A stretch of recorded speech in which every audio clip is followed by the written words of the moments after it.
What's up, folks? The Sportsbook Killa with my UFC Edmonton, Canada fight picks. But before I get into that, let me get into last week's UFC 308. Give you my report card, my strong prop bets. I was 5-3, so I was 62% accurate. I'm sorry. I missed on the Holloway Topuria over 2.5 and over 3.5 round prop, and the Magomed Petrosian over 2.5 round prop. Magomed, he got him out of there a little sooner than I anticipated, but he did hit the over 1.5 round prop for me. My strong bets for UFC 308, I was 6-1. The only one I got wrong was Miktabet Orabal, which ended in a split decision, a bloody split decision, and so I was 85% accurate on that one. My NFL Week 8 quarterback passing props, I was almost 100% on that. The only one that I missed was Jordan Love over 200 yards, and the only reason I missed that one, I missed it by 5 yards, and that's because Jordan Love got injured. But everybody else, all 5 quarterbacks, threw for over 175 yards, and they also threw for over 200 yards. Next one, my college football picks hit at 100%. I was 6-0 last week. I had USC, Notre Dame, Memphis, Miami, Ohio, Alabama, and Iowa. And when I say Miami, Ohio, I mean Miami, Ohio, the team, not both. I ain't want nobody to get mixed up. Okay, so UFC Edmonton, Canada this Saturday. This, I want to warn y'all before I even get into this, this is going to be a tough fight card. There are going to be some surprises. There's probably going to be a lot of upsets on this fight card. These fighters are very, very evenly matched, a lot of them. So just proceed with caution on this fight card. I know all these geniuses out here going to tell you they know who going to win. This fight card is very, very tricky, and I was going to try and stay away from it, but I see some over-unders that I might be able to exploit, so that's what I'm going to focus on. The first fight is the main event, Brandon Moreno, the men's flyweight division, Brandon Moreno versus Amir Albazi. Now, Brandon Moreno, he has a lot of experience. He fought Davison Figueiredo so many times, and he came out on the better end of that. This guy's good. He fought Pantoja too, and it was a tough fight for him. Brandon Moreno has a great ground game, good takedowns, great cardio, and really good boxing. He's a Brazilian Jiu-Jitsu purple belt. Amir Albazi, he has KO power. He's a good boxer. He's a Brazilian Jiu-Jitsu purple belt with good takedowns and a good ground game. He fights a little too stiff for me, though. He's just not loose like Brandon Moreno. Only thing bothers me about betting on Moreno, sometimes he kind of takes rounds off and just he don't seem serious in there, and I really don't like that. But I got to go with Brandon Moreno because he's fought the higher quality competition, and he's been in wars. I'm going to ride with Brandon Moreno. Like I said, I'm not going to go too heavy on him or anything, but I'm also going to take the over 1.5 round prop and the over 2.5 round prop with this one. Next fight. We got the women's flyweight division, Erin Blanchfield versus Rose Namajunas, Thug Rose Namajunas. Erin Blanchfield, she's a Brazilian Jiu-Jitsu black belt, and her ground game is serious. Let me tell you, it's serious. She has great takedowns, really good. I'll say she has good boxing, not super great boxing, but her boxing is good, but her cardio is really good. Rose Namajunas, I mean, she does it all. She is a very, very complete fighter. She's a karate black belt. She's a taekwondo black belt. She has good boxing. She is a hard puncher. She has great cardio, and she has a very strong chin. This was a really, really tough pick, but I had to ask myself, is this fight going to go to the ground at some point? And I think it does. When it does, Erin Blanchfield is a master on the mat. I had to go with Erin Blanchfield in this one. I didn't even do an over and under because I'm scared we might mess around and get an early submission or something. So I'm going to take Erin Blanchfield to beat Rose Namajunas. I don't even believe I'm saying that because I love Thug Rose, but I got to go with Erin Blanchfield's jiu-jitsu and her ground game in this one. Next fight, we got the men's heavyweight division. Derrick the Black Beast Lewis versus Jhonata Diniz. Jhonata Diniz is relatively new to the UFC, but he's been in kickboxing professionally for a long time. He's like a former kickboxing national champ. He's a Muay Thai black belt. He has KO power, and he has pretty decent cardio. Now, his ground game is total garbage. He has no ground game. Derrick Lewis, we all know what the Black Beast does. He's the knockout king. This guy has punching power, good boxing. His ground game's not that, well, his ground game's weak, but it's more than likely stronger than Diniz for sure. But I don't think this fight going to the ground. These guys going to stand up and bang. And Derrick Lewis has questionable cardio as well. You know, these big guys, only a handful of them have real strong cardio. So in this one, I had to go with Jourdain Diniz. I had to because he has the better kickboxing, and I think it's going to be a stand-up fight. Diniz is about an inch taller than Derrick Lewis, but they roughly about the same dimensions and everything. But I'm going to take Jourdain Diniz to win this one, and I'm going to go with the under 2.5 round prop and hope that they bang it out and we get a first or second round knockout, and I can hit both bets. Next fight, Caio Machado versus Brendson Ribeiro. This is the men's light heavyweight division. I looked at both of these guys fight. Machado, his boxing's weak. He can punch, though, but his cardio is garbage, and he has poor takedown defense. Brendson Ribeiro, his boxing's weak. His ground game's weak. His takedown defense is weak, and his cardio's weak. I can't bet on – I refuse to put my money on either one of these guys. I will not do it. The one thing I will put my money on is the fight may start the second round, and I'll be sweating on that bet, but I'll take a chance on that. So I'm going to take the fight start second round prop with DraftKings, and you guys can pick who you want on this one, but I'm staying away from both of these guys. Neither one of these guys show me any kind of where I can bet with any kind of confidence.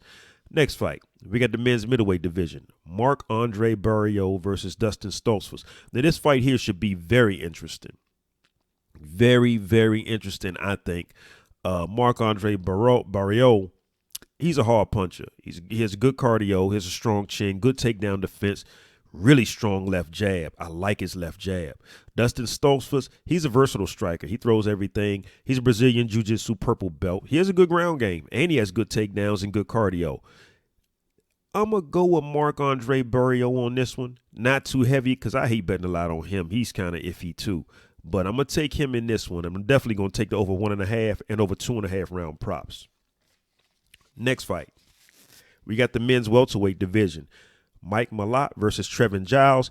I automatically thought that this pick would be very easy. I was like, Malott, oh, man, he the favorite too? Oh, I definitely got him. Man, after watching Trevin Giles fight, Trevin Giles was giving Dricus du Plessis a nightmare. Let me just give you the ballistics on these guys. Malott is a Brazilian Jiu-Jitsu black belt. He has really good leg kicks. He has a good ground game. He's a versatile striker, and he has good cardio. Although we saw his cardio fail him in the Neil Magny fight, but he was dominating that fight all the way up till the last 30 seconds that he gave it away. Trevin Giles, he's a Brazilian Jiu-Jitsu brown belt. He has good boxing, good ground game, strong left jab, good takedown defense. And like I said, this man gave Dricus du Plessis all he could handle. Yeah, du Plessis knocked him out, but before that, he was dealing with du Plessis on the feet and on the mat. I mean, he was rolling in and out of stuff, and he was not afraid of du Plessis. And du Plessis looked a lot bigger than Trevin Giles in there. Well, he was a lot bigger than Trevin Giles, in my opinion.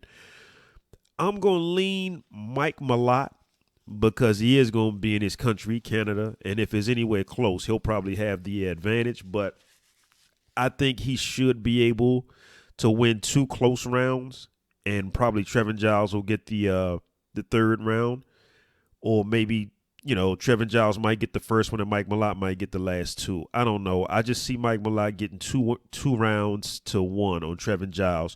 I'm going to take the over 1.5 round prop and the over 2.5 round prop in this one. But I think Malott should be able to edge out a close decision to Trevin Giles. I'm not going to bet a lot because Trevin Giles is seriously live in this fight right here. Very live. Next fight, we got the men's bantamweight division. Aiemann Zahabi versus Pedro Munhoz. Aiemann Zahabi, this guy got KO power, and he's a Brazilian Jiu-Jitsu black belt, hard, versatile striker, strong leg and body kicks, and he's on a 4-fight win streak. Pedro Munhoz, he's a Brazilian Jiu-Jitsu black belt. He has a strong chin, great cardio.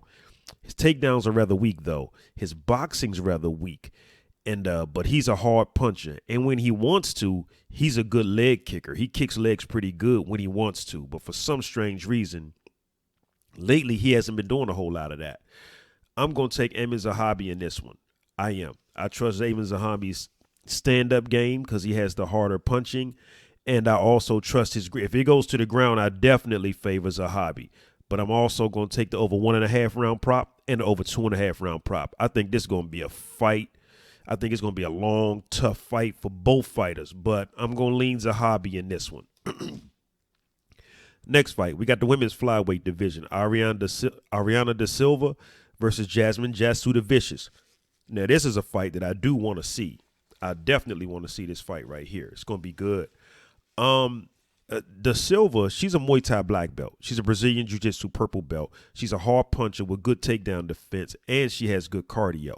Jasmine Jasudavicius, she's a Brazilian Jiu-Jitsu brown belt, hard, versatile striker, good takedown defense, good ground game. She has good cardio, and she is a pressure fighter. She brings it. I watched the fight with her and Miranda Maverick, and that's what made me say, yeah, I got to go with Jasudavicius, because she flat out dominated Miranda Maverick on the ground. And she just pressured Miranda Maverick till Miranda just broke. She couldn't deal with her no more. So, I mean, it went to a decision, but Miranda was on her back a lot of that fight, and she just got outmoved on the mat. That's just what it was. So I got to ride with Jasudavicius in this one, and I'll be taking the over 1.5 round prop and the over 2.5 round prop.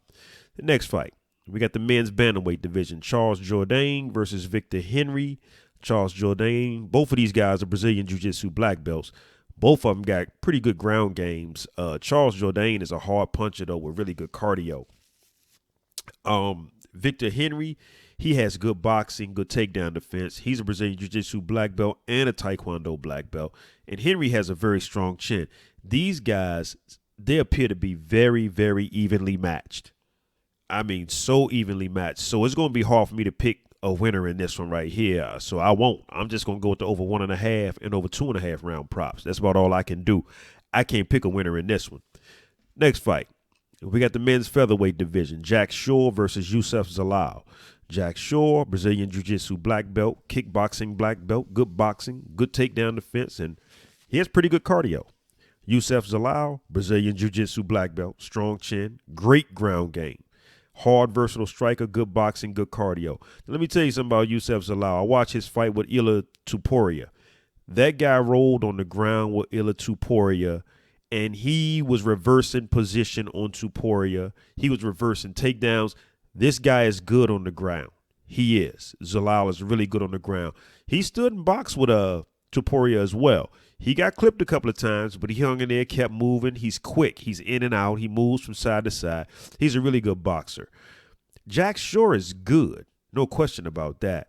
But I think Youssef Zalal has the advantage. He's the more complete fighter here because he can take it to the mat or he can stand and box. So I'm going to go with Youssef Zalal to win, and I think this is going to be a tough fight because Jack Shore is tough. He's tough. I'm going to take the over 1.5 round prop and the over 2.5 round prop because, like I said, both of these guys are really tough. And both of them, they like to fight, and they're good. They're very, very well-rounded fighters. So Zalal is the pick in over 1.5 rounds and over 2.5 round prop. And over 2.5 rounds. Next fight, we got the men's heavyweight division. Alexander Romanov versus Rodrigo Nascimento. Alexander Romanov looks like the Pillsbury Doughboy. I'm not going to bet on him. He showed us in the Volkov fight that he has roughly 1 minute of cardio. That's it. He's a hard puncher, and he can wrestle, and he has some leg kicks, but he showed us in that Volkov fight, after 1 minute, the man was exhausted. I can't bet on nobody like that. Rodrigo Nascimento, he's a pressure fighter. He's a Brazilian Jiu-Jitsu purple belt. He likes being on that ground. He likes being on the mat. He trains at American Top Team. He's a hard, versatile striker, good ground game, good takedowns. I'm going with Nascimento in this one, and I'm going to take the prop bet that the fight starts the second round. Next fight, we got the men's bantamweight division. Chad Anheliger versus Cody Gibson. This is a tough one here. Anheliger's good. He has a decent ground game. He has good takedowns. He has good boxing. You know, his cardio is pretty good too. Cody Gibson, he's a Brazilian Jiu-Jitsu brown belt. He's a pressure fighter. He brings it. Every fight he brings it. So I'm betting on Cody Gibson because he brings it. He got good cardio and a strong chin. So I got to rock with him. I'm going to take the over 1.5 round prop and over 2.5 round prop because I do think this fight's going to be kind of tough because Anheliger is not an easy guy to just get out of there. So I think the fight will last a while. Next fight, we got the men's bantamweight division. Serhi Side versus Garrett Armfield.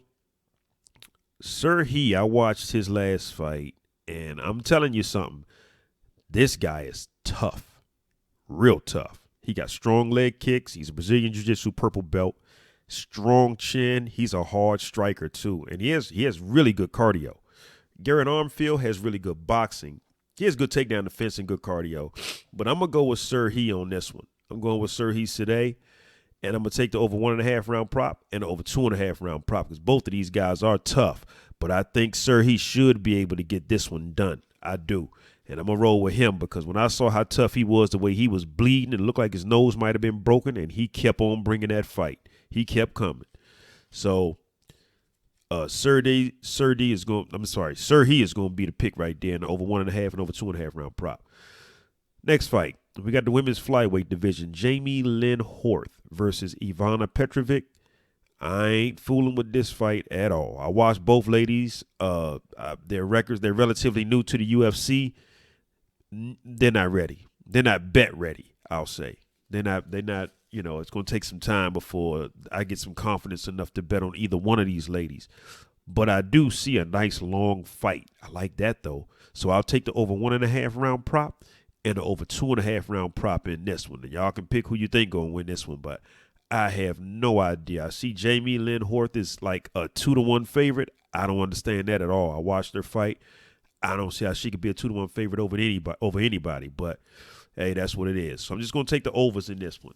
And good luck, y'all. It's been a tremendous last 4 or 5 weeks. Been hitting real good. So take y'all time. 2 to 3 pick parlays. Sit down, plan your parlays properly. Take your time, and good luck this weekend.